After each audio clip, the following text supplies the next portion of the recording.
नमस्कार, आप देख रहे हैं गुड न्यूज टुडे और मैं आपके साथ हूं सुमित चौधरी।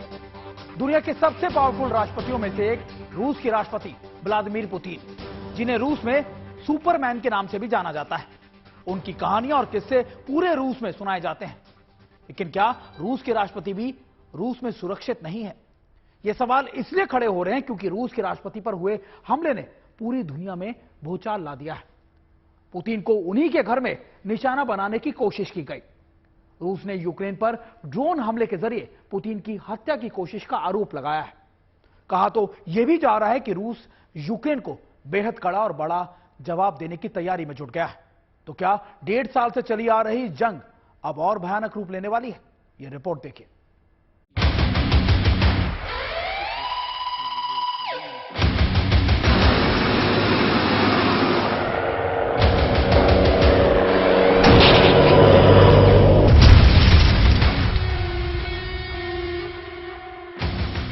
दुनिया के ताकतवर नेताओं में शुमार रूस के राष्ट्रपति व्लादिमीर पुतिन की जान लेने की कोशिश का मामला सामने आने से पूरी दुनिया में हड़कंप मच गया है।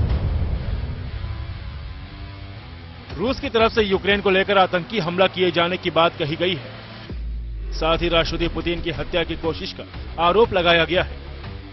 राष्ट्रपति पुतिन के दफ्तर की तरफ से क्रेमलिन पर ड्रोन हमला करने की बात कही गई है, जिसका मकसद पुतिन की जान लेना बताया गया है। वहां के समय के मुताबिक दोपहर 2 बजे के बाद क्रेमलिन की दीवारों के पीछे विस्फोटों की आवाज सुनी गई, जिसके बाद ऊपर आसमान में धुआं उठता दिखाई दिया। इस मामले को लेकर एक वीडियो भी सामने आया है, जिसमें विस्फोट के बाद आग के गोले उठते दिखे।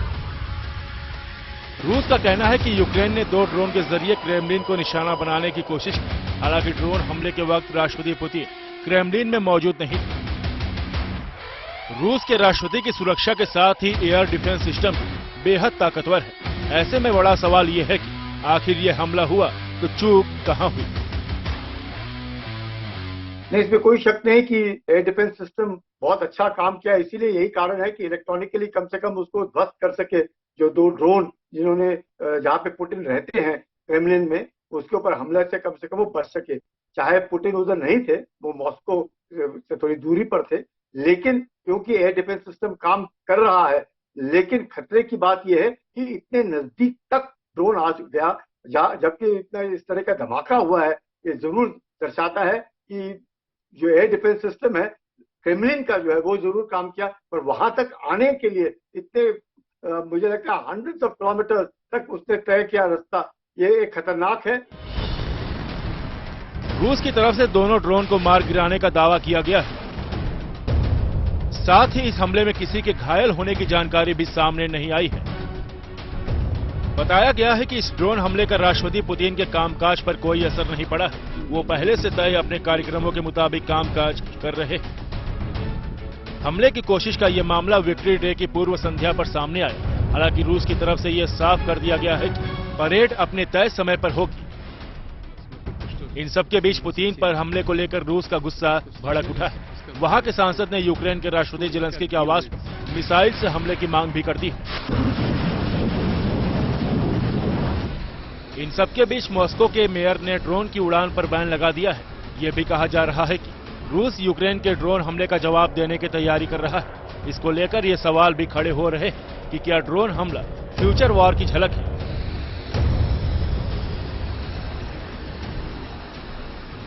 मुझे लगता है बार बार रूस जो कह रहा है कि हम हमला नहीं करना चाहते हैं, लेकिन अगर वो रेड लाइन जो लक्ष्मण रेखा है, अगर वो पार हो गई तो शायद कीव को भी दिक्कत होगी, यानी कि यूक्रेन पे जबरदस्त हमला होगा। कीव तो क्या, मुझे लगता है पूरे विश्व को अब शायद इस तरह की अगर हरकत दोबारा यूक्रेन ने की तो मुश्किल ही लग रहा है मुझे आने वाले दिन। जो रूस है वो हमले की तैयारी कर रहा है और उसने यूक्रेन को बैकफुट पर दिखाने की कोशिश की है, जैसे कि काउंटर ऑफेंसिव जो बार बार यूक्रेन कह रहा है, जिसके लिए वो इंतजार कर रहा है। अपने अमेरिका से टैंक आएंगे, बाकी जो लड़ने की सामग्री का इंतजार हो रहा है, उससे पहले ही मुझे लगता है रूस यूक्रेन के ऊपर हमला करना चाहता है और एक तरीके से नैरेटिव तैयार कर रहा है कि अगर इस तरह के हादसे होते रहे तो शायद फिर रूस इसका जिम्मेवार नहीं होगा, और अगर कुछ ज्यादा ही हो गया तो यूक्रेन ही नहीं, पूरे खासकर जो पश्चिमी देश है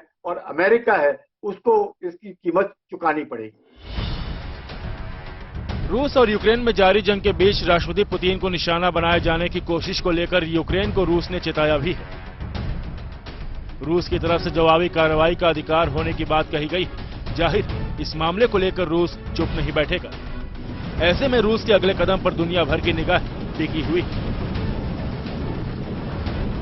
अगर ये जो क्रेमलिन कह रहा है, अगर इसमें सच्चाई है और अगर यूक्रेन ने इस तरह का हमला किया है, क्योंकि यूक्रेन तो अभी बिल्कुल एक पाइंदा बन के रह गया है, वो तो अमेरिका के इशारों पे ही काम कर रहा है, पश्चिमी देशों के इशारों पर ही काम कर रहा है। तो अगर इस तरह का कार्रवाई हुई, मुझे लगता है आने वाले दिन जो है वाकई बहुत ही नाजुक स्थिति में से गुजरेंगे और इसका जो भुगतना पड़ेगा पश्चिमी देशों को, और पश्चिमी देशों के बीच में फूट पड़ेगी क्योंकि उनको मालूम है कि अगर रूस के ऊपर और खासकर पुतिन के ऊपर अगर इस तरह का हमला किया है तो उसका जो नतीजा है वाकई बहुत खराब होगा।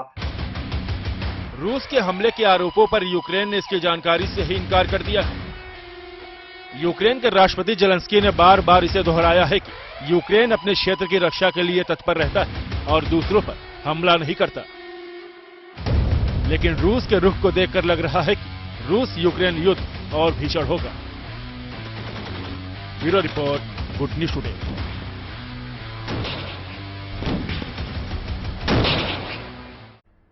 करीब 1.5 साल पहले जब रूस ने यूक्रेन पर सरप्राइज अटैक किया था तो पूरी दुनिया हैरत में पड़ गई थी।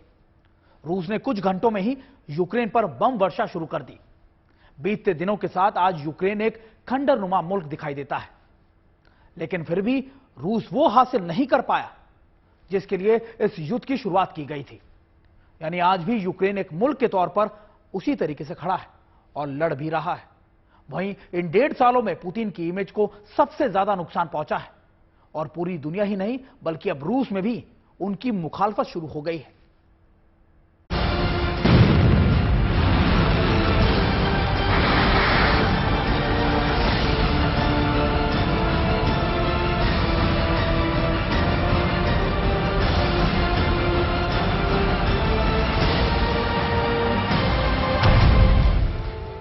जब यूक्रेन गहरी नींद में था तभी पूरे यूक्रेन में एक साथ सैकड़ों सायरन बज उठे।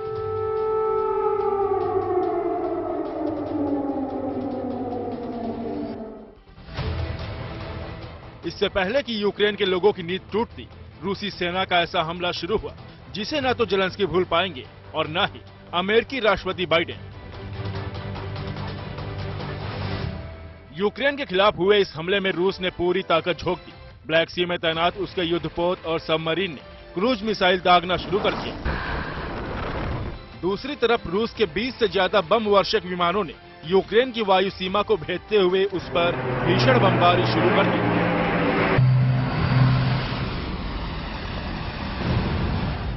समंदर और आसमान से किए गए प्रलय लाने वाले इन हमलों से यूक्रेन दहल उठा। एक दो नहीं, पुतिन की फौज ने 100 रूसी क्रूज मिसाइलों की यूक्रेन पर बरसात कर दी। इधर से रूस के हमले शुरू हुए और उधर यूक्रेन से मौत का मंजर सामने आने लगा।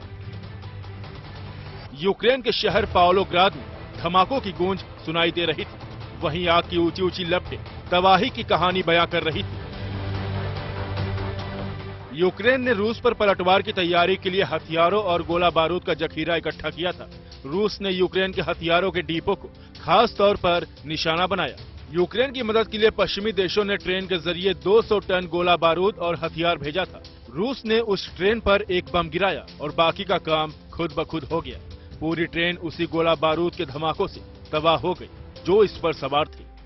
ऐसे में सवाल है कि आखिर रूस ने इतना बड़ा हमला क्यों किया? तो इस सवाल का जवाब इन तस्वीरों में छिपा है। शनिवार को यूक्रेन ने रूसी सेना पर पलटवार करते हुए क्रीमिया में ड्रोन हमला किया। इस ड्रोन हमले में रूस के तेल भंडार को भारी नुकसान पहुंचा। यूक्रेन ने दावा किया कि 40,000 टन क्षमता वाले 10 तेल टैंक कैरियर को तबाह कर दिया गया है। क्रीमिया पर रूस का कब्जा है और यूक्रेन उसे फिर से हासिल करने की कोशिश कर रहा है। लेकिन रूस के पलटवार से साबित हो गया कि जेलेंस्की को लेने के देने पड़ गए। शनिवार को हुए इसी हमले का बदला पुतिन ने सोमवार की सुबह सूद समेत ले लिया। रूस का हमला इतना बड़ा था कि यूक्रेन का शायद ही कोई इलाका हो जहां एयर रेड का सायरन न बज रहा हो। रूस ने यूक्रेन पर हमले के लिए अपनी 3 बेहद शक्तिशाली हथियारों का इस्तेमाल किया। समंदर से कलिब्र मिसाइल दागी, जो इतना खतरनाक है कि टारगेट हिट करने से पहले इसका दूसरा इंजन चालू होता है और ये सुपरसोनिक स्पीड से ठिकाने को निशाना बनाता है। रूस ने अपने 2 बम वर्षक विमानों का भी इस्तेमाल किया, Tu-95 और Tu-160। 2 दिन पहले भी रूस ने Tu-95 बम वर्षक विमान से कीव समेत यूक्रेन के कई शहरों को निशाना बनाया था।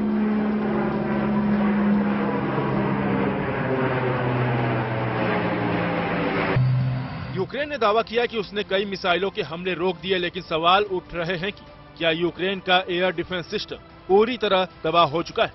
आखिर कैसे रूसी विमान बेखौफ यूक्रेन की वायु सीमा में दाखिल हो रहे हैं? क्या पश्चिमी देशों की मदद के बावजूद यूक्रेन रूस से जंग में हार के करीब है? लेकिन खबर यह भी है कि रूस के राष्ट्रपति व्लादिमीर पुतिन को अपनों का ही डर सताने लगा है। यूक्रेन से साल भर से अधिक समय से जारी जंग के बीच रूसी राष्ट्रपति पुतिन को निजी सैन्य संगठन से धमकी मिली है। दरअसल पुतिन को खतरा वैगनर समूह से है। पूर्व रूसी कमांडर इगोर गिरकिन ने चेताया है कि पुतिन को निजी सैन्य संगठन से इस तरह के सैन्य विद्रोह का सामना करना पड़ सकता है। न्यूज़वीक के अनुसार निजी सैन्य इकाई के नेता येवगेनी प्रिगोजिन ने बखमुत इलाके से अपने सैनिकों को वापस लेने की धमकी दी है। साथ ही सार्वजनिक रूप से रूसी रक्षा मंत्रालय की आलोचना भी की है। रूसी कमांडर इगोर गिरकिन ने कहा कि आलाकमान की अनुमति के बिना जंग के मोर्चे पर सैनिकों को वापस लेने की अपील एक तरह का सैन्य विद्रोह ही है और कुछ नहीं। और येवगेनी प्रिगोजिन ने इस बात को कबूल किया है कि उनकी सेना को बड़े पैमाने पर क्षति उठाना पड़ा है, क्योंकि पुतिन उनके समूह का समर्थन नहीं कर रहे। उधर एक यूक्रेनी सैन्य प्रवक्ता ने बताया कि बाखमुत पर अब यूक्रेन का कंट्रोल है। हालांकि हालात सामान्य नहीं है और दोनों देशों की सेनाओं के बीच इलाके में कभी भी युद्ध छिड़ सकता है। हालांकि रूसी सैनिक अभी भी बाखमुत की सड़कों पर गोलाबारी कर रहे हैं, लेकिन धीरे धीरे अब बाखमुत पर यूक्रेन का कब्जा हो रहा है। गौरतलब है कि रूस और यूक्रेन के बीच 24 फरवरी 2022 से ही जंग जारी है। हाल ही में रूस ने ताबड़तोड़ मिसाइलें यूक्रेन की ओर फायर की थी, जिससे कई लोगों की मौत हो गई थी। वहीं यूक्रेन की ओर से रूस के क्रीमिया के एक तेल टैंक में ड्रोन से हमला किया गया था। इससे तेल टैंक में भीषण आग लग गई थी, जबकि यूक्रेन के बाखमुत में जंग लड़ रही रूस के प्राइवेट मिलिट्री वैगनर ने गोला बारूद की कमी होने की शिकायत की। रूसी सैन्य ऑफिसर के मुताबिक उनके पास केवल 10 से 15% गोला बारूद बचा है, जबकि यूक्रेन 15 मई तक रूस पर और बड़े हमले कर सकता है। अमेरिका के institute for the study of war के मुताबिक रूसी सरकार से रोजाना के लिए 4000 गोला बारूदों की मांग की गई थी, जबकि उन्हें केवल 800 ही मिल पा रहे हैं। रूसी सेना पिछले 10 महीनों से बाखमुत पर कब्जा करने के लिए लड़ रही है। इस इलाके में ज्यादा सैनिकों की मौत होने की वजह से इसे मीट ग्राइंडर का नाम दिया गया है। वहीं यूक्रेन की सेना को डर है कि अगर रूस बाखमुत पर कब्जा करने में कामयाब रहता है तो उसका अगला शिकार यूक्रेन का चासियो यार शहर होगा। Bureau report, good news today.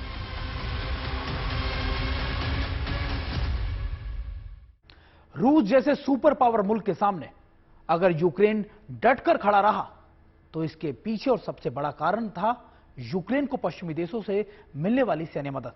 ये वो बैसाखी थी जिसकी मदद से यूक्रेन हफ्तों नहीं बल्कि महीनों तक रूस के सामने डटकर खड़ा रहा और लगातार रूस के लिए परेशानी का सबब भी बना रहा।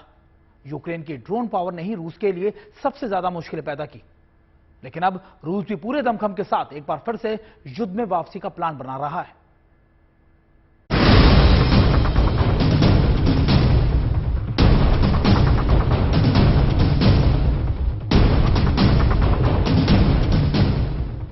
रूस पर ये यूक्रेन का हाहाकारी पलटवार है।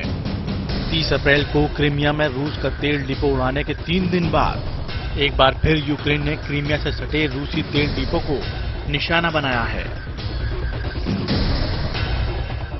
ये तमन की तस्वीर है, जहां तेल का डिपो धू-धू कर जल रहा है। क्रीमिया पुल के करीब ये रूस के नियंत्रण वाला इलाका है। रूस की सीमा यहां से ज्यादा दूर नहीं है। माना जा रहा है कि यूक्रेन ने इस तेल डिपो पर भी ड्रोन से हमला किया है। हमले के बाद धुएं का गुबार इतना ऊंचा उठा कि उसे यूक्रेन के कट से भी देखा जा सकता है। 30 अप्रैल को भी यूक्रेन ने क्रीमिया के तेल डिपो पर ऐसा ही हमला किया था। तब रूस ने 2 में से एक ड्रोन को मार गिराया था, लेकिन एक ड्रोन निशाने से जा टकराया और तबाही मच गई थी। इस बीच रूस के रक्षा मंत्री सर्गेई शोइगु ने मिसाइल बनाने वाली कंपनी से कहा है कि वो उत्पादन दोगुना कर दें। रूस यूक्रेन युद्ध 436वें दिन में आ चुका है। दोनों ही देशों को अब हथियार कम पड़ने लगे हैं, लेकिन रूस के रक्षा मंत्री ने कहा है कि कम से कम समय में उसे ज्यादा से ज्यादा हथियार चाहिए। दरअसल रूस को यह हथियार यूक्रेन के पलटवार से निपटने के लिए चाहिए, जो युद्ध को वापसी करने की जी जान से कोशिश कर रहा है। वो अब यूक्रेन में तो रूस से जंग लड़ ही रहा है, रूस के इलाके में घुसकर भी हमला कर रहा है। यूक्रेन के साथ लगते रूस के ब्रियांस्क की ये तस्वीरें यूक्रेन के हमले की गवाही दे रही हैं। रूस ने पहले ये कहा था कि ये ट्रेन पटरी से उतर गई है, लेकिन जला हुआ इंजन और तहस नहस हुई पटरियों को देखकर ये अंदाजा लगाना मुश्किल नहीं है कि धमाके से इस मालगाड़ी को उड़ाया गया है। अभी ये साफ नहीं है कि यह हमला किसने किया है, लेकिन रूस ने कहा है कि इस साजिश का पर्दाफाश किया जाएगा। हालांकि ब्रियांस्क में हुई ये कोई पहली घटना नहीं है, इससे पहले भी यहाँ हमले हुए हैं और अक्सर इसके पीछे यूक्रेन का ही हाथ बताया गया है। कुछ दिन पहले ही रूस ने यूक्रेन पर हमले में पश्चिमी देशों तक हथियार लेकर आ रही ट्रेन को मिसाइल हमले में तबाह कर दिया था। ब्रियांस्क में ट्रेन को उड़ाए जाने की घटना बदले की कार्रवाई मानी जा रही है। वहीं रूस यूक्रेन जंग को लेकर अमेरिका की इंटेलिजेंस एजेंसी ने नई जानकारियां रिलीज की हैं। इसमें दावा किया गया है कि जंग में अब तक रूस के 1 लाख से ज्यादा सैनिक मारे जा चुके हैं। वहीं पिछले 5 महीनों में 80,000 घायल हुए हैं। इनमें आधे से ज्यादा प्राइवेट मिलिट्री ग्रुप वैगनार के लड़ाके थे, जिन्होंने यूक्रेन के बाखमुत इलाके में लड़ते हुए जान गंवाई है। हालांकि पूरा पश्चिमी मीडिया रूस को लेकर ऐसी ही हवाबाजी कर रहा था। अब उसकी हवा एक अंग्रेजी जर्नल ने ही निकाल दी है। जनरल क्रिस्टोफर कवोली ने अमेरिकी हाउस आर्म्ड सर्विस कमेटी के सामने रूस पर जो बयान दिया वो बाइडेन एंड कंपनी की पोल खोलकर रख देता है। Much of the Russian military has not been affected negatively by this conflict. One of those forces is their undersea forces. It's hard to talk in public, as you well know, sir, about undersea warfare and our efforts in that regard, but I can say that the Russians are more active than we've seen them in years. सुना आपने, रूस की ताकत का लोहा कोई और नहीं, अमेरिकी सेना का एक जनरल मान रहा है, और जनरल भी वो जो यूरोप में अमेरिकी कमान का सेनापति है। अब जरा अमेरिकी राष्ट्रपति का 2 महीने पहले का बयान सुनिए। रूस यूक्रेन युद्ध का 1 साल पूरा हुआ तो बाइडेन अचानक यूक्रेन पहुंचे। वहां से जब वो पोलैंड आए तो उन्होंने यूक्रेन को लेकर क्या-क्या दावे किए। Well, I just come from a visit to Kyiv, and I can report Kyiv stands strong. Kyiv stands proud. It stands tall. And most important, it stands free. इतना ही नहीं, बाइडेन ने यहां तक कह दिया था कि पुतिन यूक्रेन को कभी जीत नहीं पाएंगे। बाइडेन ने खोखली बातों से खूब तालियां बटोरी, लेकिन युद्ध बातों से जीते नहीं जाते। और यही बात अमेरिकी कमांडर उन्हें समझाने की कोशिश कर रहे हैं। महीनों पहले से ऐसी चर्चा है कि अमेरिकी सेना के कमांडर लगातार बाइडेन को समझा रहे हैं कि वो यूक्रेन युद्ध से अमेरिका को अलग कर दें, लेकिन बाइडेन हथियारों की बिक्री और चुनावों में सीना ठोकने के लिए युद्ध को जारी रखने पर तुले हैं। देखिए कैसे अमेरिका की एक नेता बाइडेन को कह रही हैं कि यूक्रेन अमेरिका का 51वां राज्य नहीं है, आप अपनी सीमाओं की रक्षा कीजिए। I'm very adamantly opposed to the Ukraine war, not because I don't have compassion for the people in Ukraine, I do. But Ukraine is not the 51st state of the United States, and that is not our border. लेकिन America आदत से मजबूर है। दुनिया भर में जहां कोई विवाद होता है वो अपनी नाक घुसेड़ देता है, लेकिन अब उसकी विश्वसनीयता खत्म होती जा रही है। सैन्य ताकत में रूस अमेरिका को टक्कर दे रहा है। कूटनीति में चीन अब अमेरिका पर भारी पड़ रहा है। जेलेंस्की ने शांति के लिए अमेरिका को नहीं, चीन के राष्ट्रपति शी जिनपिंग को फोन किया। सऊदी अरब और ईरान की दोस्ती चीन ने कराई। चीन इजराइल और फिलिस्तीन की दोस्ती कराने के लिए भी तैयार है। अब इन सब के बीच अमेरिका की छवि युद्ध लड़वाने और उसे जारी रखने वाले देश की बनती जा रही है।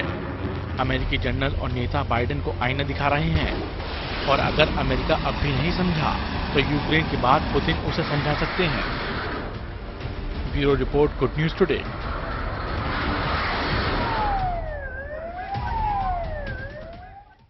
पिछले 1.5 सालों में जब जब ऐसा लगा कि ये युद्ध ठंडा पड़ने लगा है, तब तब कुछ ऐसा घटना घटी कि पूरे युद्ध को ही 360 डिग्री इसने मोड़ दिया। और कैमलिन पे हुए अटैक के बाद तो ऐसा लगता है कि अब रूस और ज्यादा आक्रामक और ज्यादा भयानक रूप लेने वाला है। गुड न्यूज टुडे में आज इतना ही। कल होगी फिर मुलाकात नई खबरों के साथ, नए विश्लेषण के साथ। तब तक आप देखते रहिए गुड न्यूज टुडे।